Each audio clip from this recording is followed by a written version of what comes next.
glorifié. Que ton nom soit béni.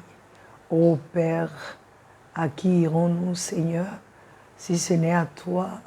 À qui pouvons-nous poser des questions? Qui, Seigneur? Vers qui pouvons-nous aller si ce n'est que toi, Seigneur? C'est pourquoi, ô Dieu, ce soir encore, nous venons ensemble pour te dire gloire et honneur à toi, Seigneur. Bénédiction à toi, Seigneur. Magnificence à toi, Seigneur. Élévation à toi, Seigneur. Gloire à toi, Seigneur. Que mon âme te bénisse, ô Dieu. Que mon âme t'exalte, Seigneur. Que mon âme te glorifie, Seigneur. Ce soir, Père, prends le contrôle de ce moment et glorifie ton saint nom. Glorifie ton saint nom. Magnifie ton saint nom. Élève ton saint nom. Que tous sachent que tu es Dieu. Et que tous viennent à toi avec un cœur qui s'attend à toi. Je viens dans ta présence, le cœur assoiffé de toi. Je m'attends à toi. Je m'attends à toi. Je viens dans ta présence, le cœur assoiffé de toi. Je m'attends à toi. Je m'attends à toi. Je viens, mon Dieu, dans ta présence, le cœur assoiffé de toi. Car je m'attends à toi. Je m'attends à toi. Je viens dans ta présence, le cœur malade, Seigneur. Je m'attends à toi. Je m'attends à toi. Tu es le seul qui puisse guérir mon cœur. Je viens dans ta présence, Seigneur. Le cœur rempli d'amertume, Seigneur, je m'attends à toi. Oh, je m'attends à toi pour faire une chirurgie. Je m'attends à toi pour guérir mon cœur. Je m'attends à toi, Seigneur. Je m'attends à toi. Je viens dans ta présence, le cœur qui te cherche. Je m'attends à toi. Je m'attends à toi, Seigneur. Je viens dans ta présence, le cœur assoiffé de toi. Tu es le seul qui puisse faire, le seul qui puisse faire la différence. Je m'attends à toi. Je m'attends à toi, je m'attends à toi. Ce soir, Seigneur, je viens vers toi, le cœur assoiffé de toi. Je viens vers toi dans ta présence, ô Dieu, avec le fardeau de mon frère, le fardeau de ma sœur.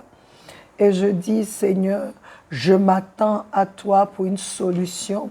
Je m'attends à toi, Seigneur, ô Dieu, pour que tu agisses.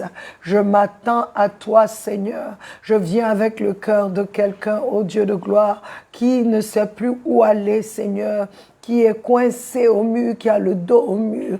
Et je dis, Seigneur, à la place de cette personne, je m'attends à toi, Seigneur, car toi seul, c'est toi seul qui guéris un cœur brisé. C'est toi seul qui libère un cœur qui est rempli d'amertume. C'est toi seul, Seigneur, qui donne la force à quelqu'un qui est découragé. C'est toi seul qui ravive quelqu'un qui se meurt. C'est toi seul qui réveille, Seigneur. C'est toi seul, ô Saint-Esprit. Je m'attends à toi, Seigneur, pour une visitation de ta part. Merci pour ce temps que tu nous donnes. Merci pour ta présence. Merci parce que tu conduis ce moment. Tu diriges ce moment, ô Esprit de Dieu. Merci car tout ce qui est ici est sanctifié dans le sang de l'agneau. Merci parce que ce lieu est un lieu saint, parce que tu es là, Seigneur. Et c'est toi qui nous parles. Béni sois-tu, Seigneur.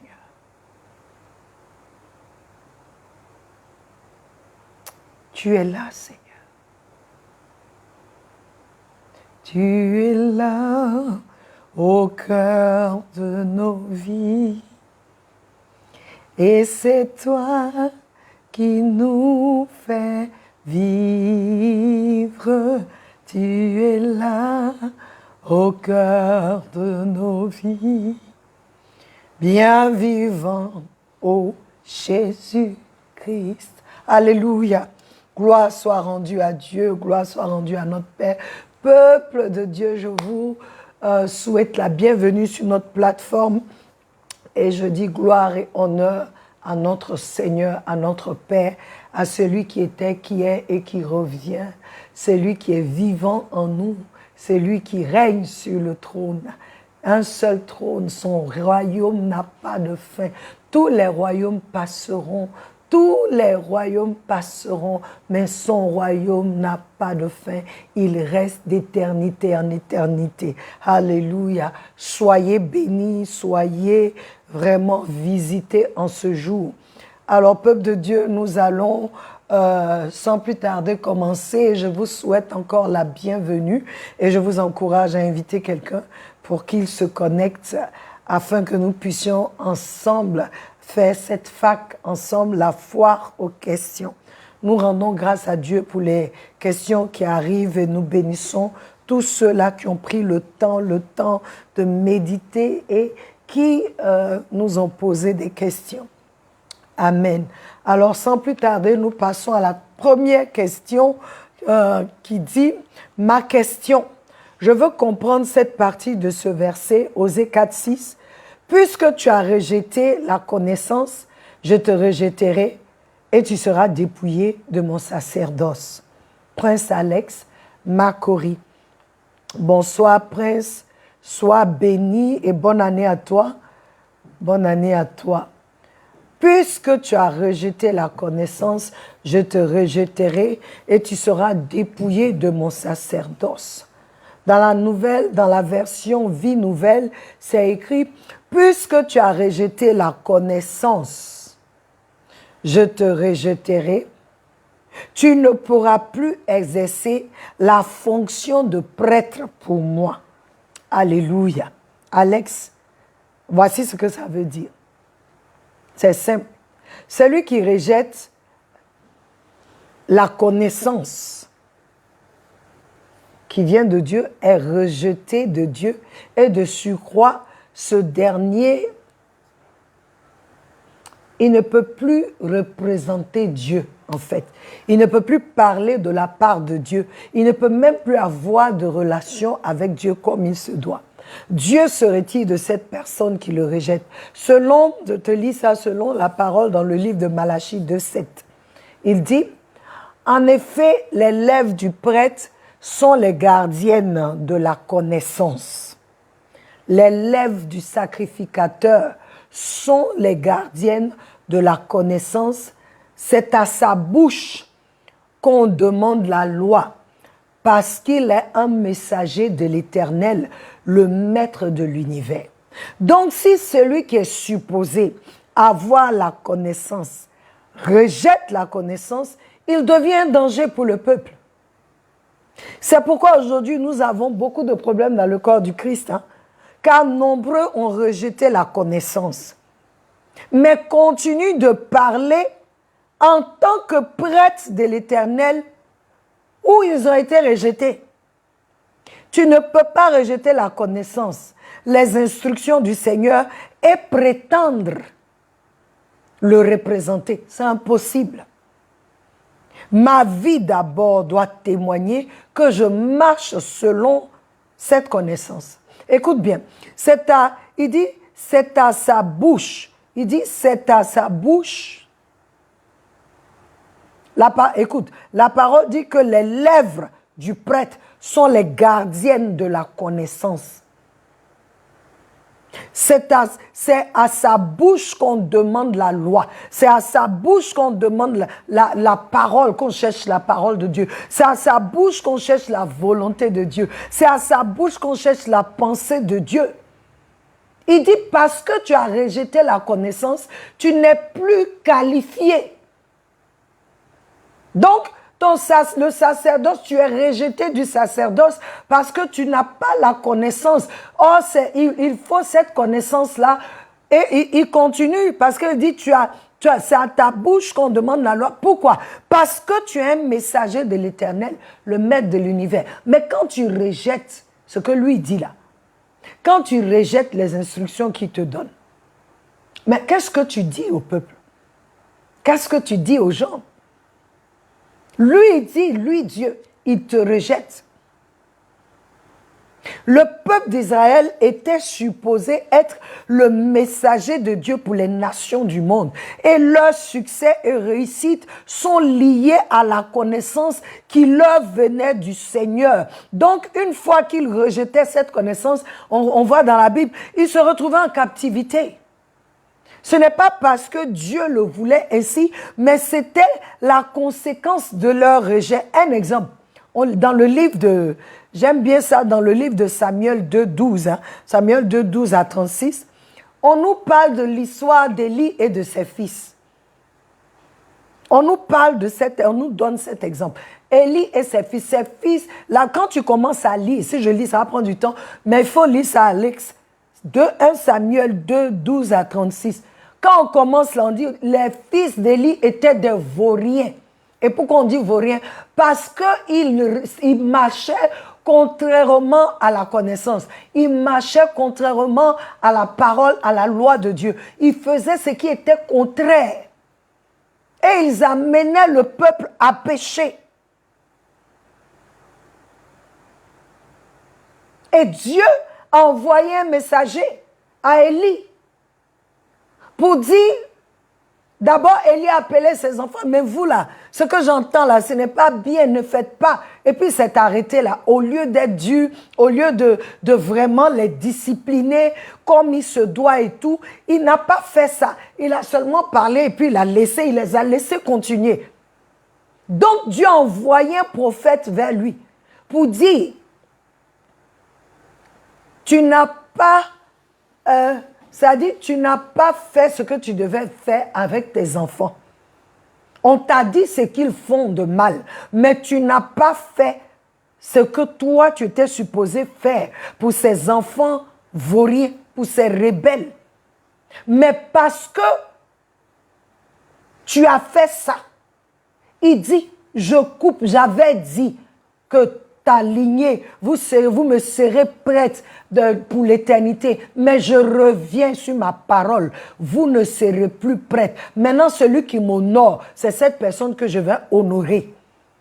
Je vous ai choisi, mais à cause de ce que vous êtes en train de faire, maintenant je vous rejette. Et il dit, dans ta famille, il n'y aura pas un homme, un mâle qui va prendre de l'âge, qui va atteindre la maturité, il n'en aura pas. Il les a maudits, il les a rejetés et il a dit, voici ce qui va arriver. Tes deux fils vont mourir le même jour. Quand ça s'est arrivé, et lui aussi est mort. Lui aussi, il est mort. Et on a appelé l'une des femmes d'un fils là à accoucher. Quand elle a appris que son mari est mort, son beau-père est mort, son beau-frère est mort, elle a accouché, elle a appelé l'enfant Ishkabot, qui dit la gloire de Dieu s'est retirée. Et c'est ce que le Seigneur est en train de dire, Alex. Que nous, je voudrais que nous sachions que nous, les enfants de Dieu, nés de nouveau en Jésus-Christ, nous sommes des sacrificateurs pour notre Dieu. Apocalypse 5 dit, tu as fait d'eux des rois et des prêtres pour notre Dieu et ils régneront sur la terre. Qui sont ceux qui règnent sur la terre aujourd'hui quand on regarde? Qui sont ceux qui règnent aujourd'hui sur la terre? Est-ce qu'on voit les enfants de Dieu vraiment? Parce que si on voyait les enfants de Dieu, ceux qui ont la connaissance vraiment, on aurait un meilleur monde. On n'aurait pas les choses qu'on voit. L'état du monde montre l'état spirituel des enfants de Dieu. Et je voudrais nous encourager à vraiment prêter attention aux instructions du Seigneur afin de ne pas être rejetés par lui. Nombreux parmi nous sont rejetés aujourd'hui, mais on pense qu'on est dedans. Mais pourtant, la gloire s'est retirée. Parce que tu as rejeté la connaissance, ce que Dieu a dit là. La parole, toi-même, la parole de Dieu pour toi, tu es capable de dire que ce n'est plus d'actualité. Donc quand tu fais ça là, la vie que tu mènes là, tu la mènes selon ta propre connaissance, selon le système de ce monde. Un tel enfant est rejeté. Et il y a des conséquences. Amen. Alex, j'espère que tu as compris. Nous passons à la deuxième question. Le commencement de la sagesse, c'est la crainte de l'Éternel. Et pour craindre Dieu, il faut d'abord le connaître. Ma question, la Bible est-elle le seul moyen pour mieux connaître Dieu? Si oui, comment réussir à connaître Dieu à travers les Écritures? Lewis Yopougon, Lewis, je te souhaite une bonne année. Bonsoir à toi, sois béni. Hein? Lewis, Dieu est souverain. Il fait ce qu'il veut. Il peut se révéler à qui il veut, comme il veut. Cependant, Lewis, le seul livre qui parle de Jésus-Christ et qui a pour sujet principal Jésus-Christ, c'est la Bible. C'est la Bible. C'est le seul livre qui nous dit que Jésus-Christ est le seul moyen pour atteindre Dieu. Jésus-Christ est le seul moyen pour être sauvé. Tous les autres livres-là, ils peuvent parler de Jésus comme prophète ceci, mais ils ont une autre doctrine. Mais la Bible est le seul livre qui dit que Dieu a tant aimé le monde qu'il a envoyé son Fils Jésus-Christ sur la croix, afin que quiconque croit en lui ne périsse point, mais ait la vie éternelle. C'est le seul livre. Il n'y a pas un livre qui te dit qu'il y a un sauveur. Tous les autres livres te disent comment toi tu dois vivre. Mais en tant que pécheur, là, comment tu peux vivre? Tu es déjà condamné par le péché. Jésus est venu à la croix, il est mort, il a payé nos dettes, il a pris nos péchés et il les a cloués à la croix. Il est parti aux enfers, il a été ressuscité le 3e jour. La Bible est le seul livre qui parle de ça. Jean 14, 6 dit, il dit que nul ne peut... Jean 14, 6 dit, Jésus est le chemin, la vérité et la vie. Il n'y a pas un autre livre qui te dit ça. Il dit que nul ne peut venir, la parole, la Bible dit, nul ne peut venir au Père si ce n'est pas Jésus.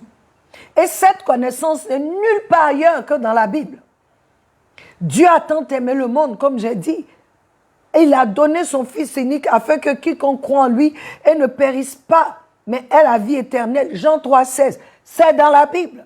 Cette connaissance n'est que dans la Bible. De Genèse jusqu'au livre d'Apocalypse, il est question de l'amour de Dieu pour l'homme et son Fils Jésus-Christ pour la rédemption et le Saint-Esprit qui est venu pour nous guider. Il n'y a aucun autre livre qui parle de ça.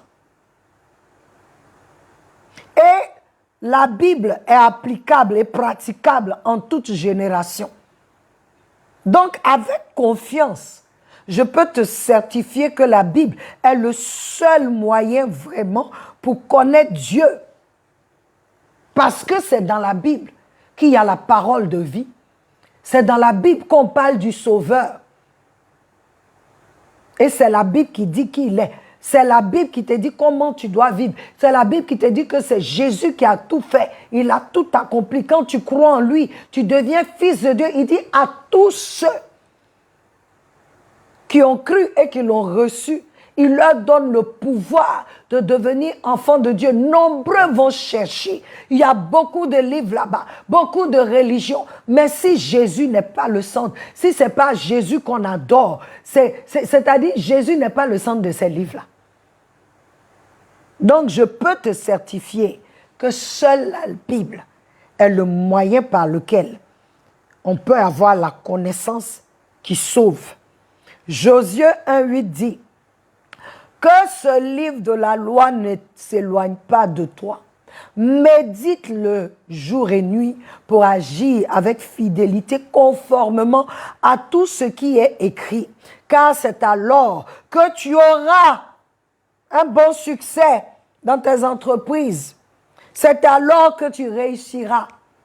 La vraie connaissance s'y trouve. Il n'y a pas un autre moyen. C'est le seul livre. Et pour que tu puisses grandir, c'est que tu médites, comme j'ai donné. Josué, c'est ce qui médite jour et nuit.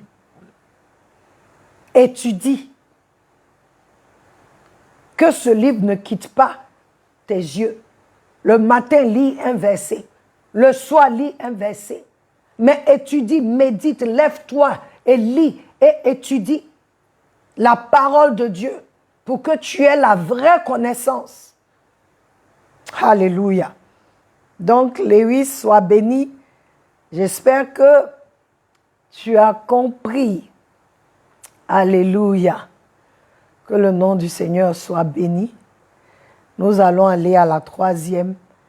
Ce n'est pas une question. Il dit, c'est tellement clair que je n'ai pas de question. Que pouvons-nous faire sans la connaissance?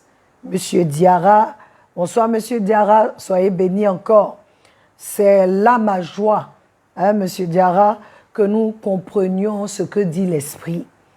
Sans la vraie connaissance, en effet, nous sommes dans l'illusion, car un jour, cela passera et nous n'aurons rien sur quoi nous tenir. Donc encore, merci de nous suivre. Quatrième, il dit, je pense que Dieu tente de casser les murs de l'ignorance dans notre vie en cette saison. Alors je m'accroche à cette vision. Florence, Paris, France. Bonsoir Florence, sois bénie et bonne année à toi. Effectivement, notre Père a décidé que cette année, ses enfants marchent dans la connaissance, c'est-à-dire dans la vérité. Que ces enfants ne restent pas dans cette réalité où nous sommes là sur la terre, mais il y a une vérité qui, comme on dit ça, qui surpasse cette réalité. Et avec cette vérité, nous pouvons transformer la réalité. Alléluia. Donc c'est ce que Dieu veut nous dire. Que les barrières, je prie que les barrières de l'ignorance tombent et que les forteresses érigées par les mensonges soient renversées au nom puissant de Jésus-Christ de Nazareth. Que tout ce qui est ignorance, tout ce qui nous empêche, même tout ce que nous connaissons et qui nous empêche de prendre, de recevoir la connaissance qui vient de Dieu, que ces choses-là tombent et que la connaissance de Dieu prévale en nous et au travers de nous, au nom de Jésus. Alors, cinquième, qui dit, l'arbre de la connaissance du bien et du mal est l'arbre de vie, de la vie. J'ai toujours eu un problème de compréhension sur la création du monde. Le mal existait-il au début de la création? Fabrice Yamsuko.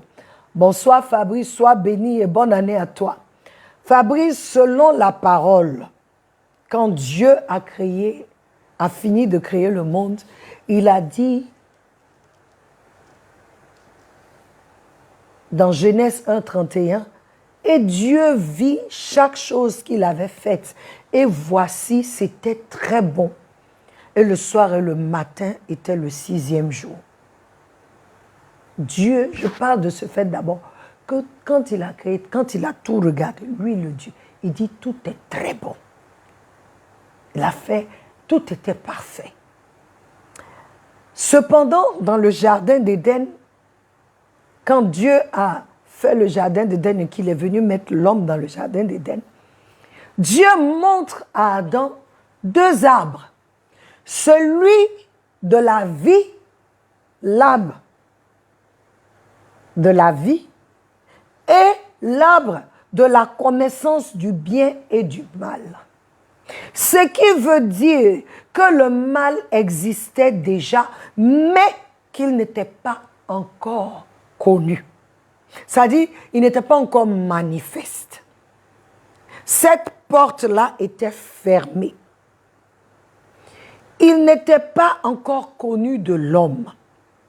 Et aussi, je veux que tu saches que l'homme, dans le jardin d'Éden, n'avait ni conscience du mal, ni conscience du bien. Il ne savait pas ce qui était bien, ce qui était mal. Pourquoi? Parce qu'il était dans la présence de Dieu et cet état dans lequel était la perfection. Donc, il n'avait besoin de rien d'autre. La présence de Dieu était suffisante pour l'homme. Est-ce que Dieu ne voulait pas que l'homme connaisse le bien et le mal? Je suis sûre que Dieu voulait. Mais ce n'était pas le moment. Ce n'était pas le temps. Ce n'était pas le moment, ce n'était pas le temps. Et je reviens encore sur ça. Nombreux parmi nous, nous voulons rentrer dans des sphères. Et ce n'est pas encore le moment. Ce n'est pas encore le temps. Quand tu forces pour rentrer, tu forces pour ouvrir ce genre de porte-là, ce n'est plus Dieu qui t'enseigne, mais c'est un autre esprit. Adam, je ne sais pas pourquoi ils n'ont pas eu en eux cette envie de vouloir manger l'arbre de vie. Mais l'ennemi est venu les amener à manger, ou je dirais plutôt, il est venu séduire Ève pour qu'elle mange ce qui était interdit. Dieu a dit, ne mangez pas ça. Parce que le jour où vous mangez là, voici ce qui va arriver. Pourquoi? Lui, Dieu, il a la connaissance du bien et du mal. Et si vous vous rappelez, lorsqu'ils ont mangé et tout, quand Dieu les a chassés, il dit, voici, l'homme est devenu comme nous. Il connaît le bien et le mal. Il ne peut pas prendre le fruit de la vie dans cet état-là. Donc, dehors. Et je suis sûre que s'ils avaient mangé l'arbre de la vie, ils auraient la vie, cette vie qu'ils devaient avoir là, s'ils n'allaient plus jamais mourir, ils allaient prévaloir, ils allaient connaître la connaissance, ils allaient avoir la connaissance du bien et du mal. Mais ça allait être par l'Esprit de Dieu. Oui, le mal existait déjà, puisque Dieu a dit, voici l'arbre de la connaissance du bien et du mal. C'est que le mal existait déjà, mais ce n'était pas encore connu de l'homme. J'espère que ça va. Alors je vais à la 6e. Comment bénéficier de cette connaissance divine si elle est différente de celle que nous avons, Huguette France? Bon, sois Huguette, sois bénie et bonne année à toi. Huguette, cette connaissance divine commence par ta relation avec le Seigneur Jésus-Christ. D'abord. Et je veux que tu saches, ce n'est pas ceux qui sont au dehors qui rejettent la connaissance. Parce que eux, c'est normal. Mais là, Dieu parle de ses enfants qui rejettent ses instructions. Donc, Jean 1,4 dit, En lui était la vie et la vie était la lumière des hommes, parlant de Jésus. La connaissance divine, la connaissance qui vient de cette vraie connaissance-là, illumine ton esprit, ton homme intérieur, et cela rejaillira sur tout ton être. Jésus-Christ est la porte d'entrée dans cette sphère. Colossiens 2,9 dit, car en lui demeure toute la plénitude de la déité corporellement. Et vous êtes accomplis en lui, qui est la tête de tout, toute principauté et puissance. C'est la relation avec Jésus. Cette intimité, ça commence par ta relation, par ma relation avec Jésus d'abord, et ensuite le Saint-Esprit. Quand il dit dans Jean 16, vous pouvez tout lire, Jean 16, 8, 9, 10, 11 à 13, il nous dit quoi? Que l'Esprit de vérité nous conduira dans toute la vérité. Il nous conduira dans cette connaissance-là qui nous affranchira, cette connaissance-là qui nous positionnera au-dessus du commun des mortels. Il nous positionnera, il nous amènera dans cette sphère où le commun des mortels n'a pas accès. Une vie d'obéissance nous positionne pour bénéficier. Car notre passage dans Osée 4,6 dit, parce que tu as rejeté la connaissance. Donc si tu n'obéis pas à la connaissance, si tu ne la reçois pas d'abord, tu n'obéis pas à cette connaissance, que tu la rejettes, c'est la désobéissance. Et on a vu ce que la désobéissance amène. Nous allons parler de la désobéissance en long et en large. Donc voilà un peu Guéguette. Je t'appelle Guéguette parce que j'ai une sœur de l'école longtemps qui s'appelait Huguette, qu'on appelait Guéguette. D'accord? Donc Huguette rentre dans une intimité avec Jésus. Rentre dans une intimité avec Jésus. Que ton cœur soit assoiffé de lui. Afin que la connaissance que tu vas recevoir de lui, les choses qu'il va te montrer, ce qui me plaît, vous savez, quand Dieu se révèle à nous, on voit sa divinité et puis on voit à quel niveau nous sommes. On voit à quel niveau nous sommes. La connaissance, là, elle vient de lui. Et je vais terminer avec Ésaïe 1, 3, qui dit, je crois que c'est 1, 3, il dit, le bœuf connaît son propriétaire. L'âne, l'âne connaît la crèche de son maître. L'âne qu'on dit, c'est un animal qui est bête là. On aime dire ça. Il connaît la crèche. Il sait ce qui appartient à son maître. Mais il dit ici, je suis en train d'aller pour pouvoir nous lire ça. Je veux bien lire.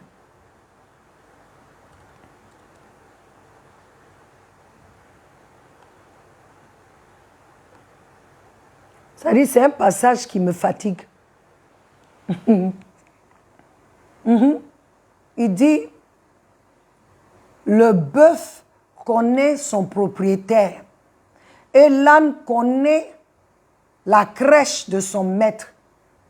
Mais Israël ne le sait pas. Mon peuple ne réfléchit pas. Attends, si l'animal connaît son propriétaire, où son propriétaire habite, mais Dieu dit que son peuple ne connaît pas. Son peuple ne réfléchit pas. C'est-à-dire, il a mis son peuple même en dessous des animaux. La connaissance, là, est liée à notre connaissance de notre Dieu et à notre obéissance à ses instructions. Je veux t'encourager. Il n'y a pas grand-chose à faire. Ce n'est pas sorcier. C'est le chercher, le reconnaître, obéir à ce qu'il dit. Et tu vas voir comment les choses vont s'aligner. Sois béni. Alors, notre dernier truc, c'est Aniela. Elle dit, merci maman, que Dieu nous aide à avoir la vraie connaissance qui vient de lui. Aniela, sois bénie. Que le Seigneur te donne le désir de son cœur, de ton cœur, mais le désir de son cœur à lui d'abord. Alléluia. Peuple de Dieu, notre temps prend fin et j'espère que vous avez été bénis parce que moi j'ai été béni par toutes les questions et les compliments et les commentaires. Alors je veux prier que Dieu veille sur vous, que la main du Seigneur soit sur vous et que en cette année où il veut briser, comme Florence l'a dit, briser les barrières de l'ignorance, les barrières de la rébellion, les barrières de la désobéissance. Il veut renverser les forteresses des mensonges qui ont été érigés dans nos vies et qui nous empêchent de recevoir ce qui vient de lui. Alors, je prie que l'Éternel nous aide. Il nous aide maintenant, là, dans cette année. Il aide chacun de nous à avoir la connaissance qu'il vient de lui. Il aide chacun de nous à se soumettre à lui, à obéir à ses instructions et qu'il donne à chacun de nous d'être des hommes et des femmes qui ont une intimité avec lui, d'être des hommes et des femmes qui sont vraiment engagés dans notre relation avec lui. Parce que dans une relation, quand on n'est pas engagé, il y a des problèmes. On ne peut pas vraiment... C'est une relation qui est bancale. Dieu veut que nous soyons... Il veut avoir vraiment cette intimité-là. Parce que la connaissance que nous devons avoir vient de lui et de nous. Alléluia. Que le Seigneur vous bénisse, que le Seigneur veille sur vous, que le Seigneur vous donne de l'expérimenter à une autre dimension. Alléluia. Peuple de Dieu, soyez bénis et je vous souhaite un bon culte d'adoration dans vos églises. Alléluia. Et je prie que vous entendiez, vous ayez une instruction de la part du Seigneur. Que le Seigneur confirme ce que nous enseignons ici dans le nom de Jésus. Nous nous retrouverons encore le mardi et je sais que ça va encore vraiment bénir les cœurs. Que le Seigneur vous bénisse. Et à mardi prochain, n'oubliez pas, je vous aime, mais Jésus-Christ, il vous aime plus. Amen.